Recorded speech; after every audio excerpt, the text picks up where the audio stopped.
Reports have been made that Sammamish has a lower traffic gridlock than other East Side cities.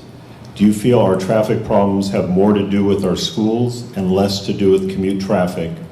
What do you propose for our traffic issues? On my website, I outlined a pretty comprehensive plan about how to get to work on the $500 million identified that was needed for the inside the draft transportation master plan. I talk about implementing a transportation benefit district, readjusting REAP funds, because infrastructure needs to be improved. We have roads built to county standards without sidewalks at all. Maybe one side doesn't have a sidewalk. If you're ever driving down Sahalee on a sunny day, you'll see parents and people jogging across the street, and it's extremely unsafe.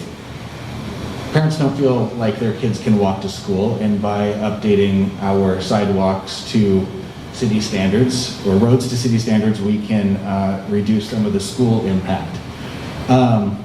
But we will always be a city that commutes to work. The pandemic may change some things, but for the most part, things I think will likely go back to normal with people going to offices. We don't have central office space, so people will always have to go to work, and we have 25,000 people doing that every single day. That's not really going to change once we get back to normal. And you're running for city council for 4 years, not a snapshot in time, so we need to plan ahead. And on my website, I outline how we can actually do that and get some of these things done. We've talked about them for too long, and if I'm elected, I'm going to push to actually get some of these transportation projects completed.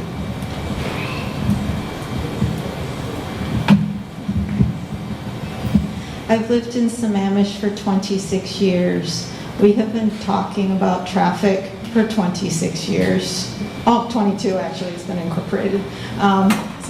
For 22 years.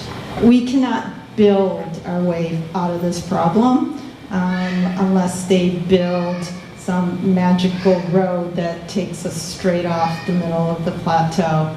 We can fix our roads when, the ones that need to be fixed, but we can't widen every lane. We can't add lanes to every road. And I do believe there will be a new normal. If you look at any of the trends for people returning back to work, particularly large companies. Microsoft is one of our largest employers here. Their plans to return back to office is indefinite. And people now, employees now, don't want the same things that they did before. They want to spend more time at home. Hybrid work will be here to stay, I believe. And we don't need, and people won't be returning back to the office 5 days a week like they used to. Our traffic is nowhere near what it used to be. I was looking at the EIS, an impact statement that talked about how traffic now is 40% less than it used to be. And, even if it does reach, thank you.